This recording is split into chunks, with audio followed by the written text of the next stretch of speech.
మీ ఇంటికంతా ఫోన్లు కూడా చేస్తూ ఉన్నారు.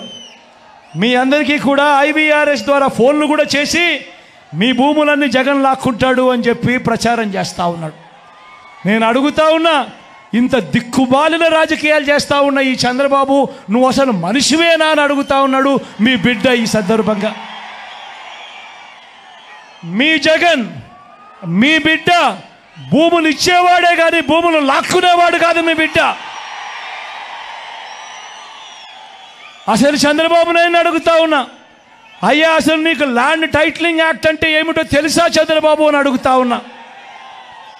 అసలు ల్యాండ్ టైటిలింగ్ యాక్ట్ అంటేనే దాని అర్థం ఏమిటి అని అంటే, భూముల మీద సంపూర్ణ హక్కులు రైతన్నలకు ఎల్లవేళలా ఉండేట్టుగా ఒక యాక్ట్ చేయడమే, దాన్నే ల్యాండ్ టైటిలింగ్ యాక్ట్ అంటారు చంద్రబాబు. ఫస్ట్ అది తెలుసుకో అని అడుగుతా ఉన్నా. ఇవాళ ఇదే పెద్ద మనిషి చంద్రబాబు నాయుడు గారు చేస్తూ ఉన్న తప్పుడు ప్రచారాలకు ప్రతి ఒక్కరికి తెలిసి ఉండాలి. కాబట్టి ఈరోజు మీ అందరితో కూడా ఒక 2 నిమిషాలు దాని గురించి చెబుతా. ఈ ల్యాండ్ టైటిలింగ్ యాక్ట్ అన్నది రాబోయే రోజుల్లో ఒక పెద్ద సంస్కరణ అవుతుంది. ఎందుకంటే ఈరోజు ఏ భూమి ఎక్కడ కొనాలనుకున్నా కూడా ఆ భూములన్నిటిలో కూడా ఈరోజు వివాదాలు ఉన్నాయి. ఆ భూముల్లో ఎక్స్టెంట్ అన్నా తక్కువ ఉంటుంది, సబ్ డివిజన్ అన్నా జరగకపోయి ఉంటుంది, సర్వేలన్నా జరగకపోయి ఉంటాయి, రికార్డులన్నీ అప్డేట్ కాకపోయి ఉంటాయి.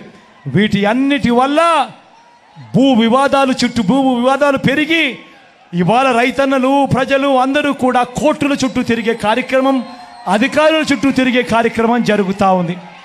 మీ బిడ్డ రాబోయే రోజుల్లో చేయాలనుకునే సంస్కరణ ఏమిటి అంటే, ఏ రైతన్నా కూడా, ఏ ఒక్కరైనా కూడా వాళ్ళ భూముల కోసము ఎవరి చుట్టూ తిరగాల్సిన పని ఉండకూడదు.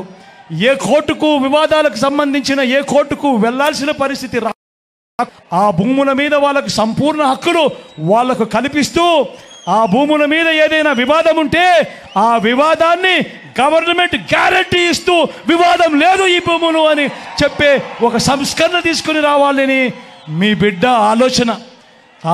మీ బిడ్డ ఆలోచన ఆ భూముల మీద ఏదైనా వివాదం ఉంటే ఆ వివాదానికి ఏకంగా ఇన్సూరెన్స్ కూడా చేసి ఎటువంటి వివాదము కూడా ఉండకుండా చూడాలి అనేదే మీ బిడ్డ.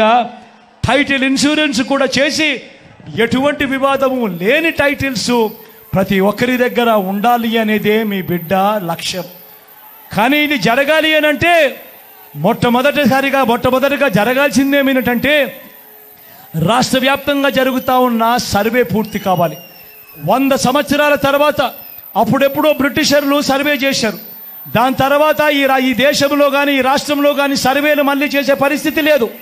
ఈరోజు మొట్టమొదటిసారిగా మీ బిడ్డ గ్రామ సచివాలయాలు తీసుకొని వచ్చి అందులో ఏకంగా 15,000 సర్వేయర్లను కూడా అందులో పెట్టి ఈరోజు మీ బిడ్డ 100 సంవత్సరాల క్రిందట జరిగిన సర్వేను మళ్ళీ మీ బిడ్డ ప్రతి ఎకరాను కూడా సర్వే చేయిస్తూ ఉన్నాడు. రైతుల కోసం సర్వే చేయించడమే కాకుండా వాటికి సంబంధించిన సరిహద్దు రాళ్లను పెట్టిస్తూ ఉన్నాడు, రికార్డులన్నీ అప్డేట్ చేయిస్తూ ఉన్నాడు, సబ్ డివిజన్ చేయిస్తూ ఉన్నాడు. చేసి ఆ రైతన్నలకే హక్కు పత్రాలను ఎక్కడికి పోకుండా పదిలంగా రైతన్నలకు అందేట్టుగా చేస్తూ ఉన్నాడు మీ బిడ్డ. ఇవన్నీ కూడా పూర్తయిపోయిన తర్వాత కానీ రాష్ట్రంలో 17,000కు సంబంధించిన రెవెన్యూ గ్రామాలుంటే ఇప్పటిదాకా 6,000 రెవెన్యూ గ్రామాలు మాత్రమే పూర్తయ్యాయి. రాబోయే 1.5-2 సంవత్సరాలలో పూర్తిగా 17,000 గ్రామాల సర్వే కూడా పూర్తయిపోతుంది. ఆ తర్వాత ప్రతి రైతన్న దగ్గర, ప్రతి ఒక్కరి దగ్గర వాళ్ళ భూములకు సంబంధించిన పక్కా రికార్డులు ఉంటాయి. సర్వే చేసిన భూమి ఉంటుంది, సరిహద్దులు పాతిన భూములు ఉంటాయి, రికార్డ్స్ అన్ని అప్డేట్ అయిన భూములు ఉంటాయి, సబ్ డివిజన్ జరిగిన భూములన్నీ కూడా పూర్తి హక్కులతో ఆ రైతన్నులకు, ఆ పేదలకు, వాళ్ళందరికీ కూడా వాళ్ళ దగ్గర ఉంటాయి.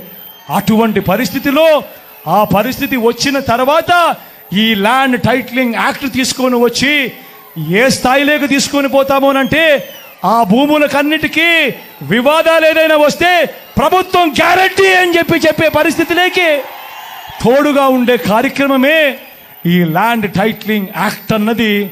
ప్రతి ఒక్కరూ కూడా తెలుసుకోమని కోరుతూ, చంద్రబాబు చెప్పే అబద్ధాలు, చంద్రబాబు చేసే మోసాలను ఏ ఒక్కరు కూడా నమ్మద్దు అని చెప్పి ప్రతి ఒక్కరిని కూడా ప్రార్థిస్తా ఉన్నా.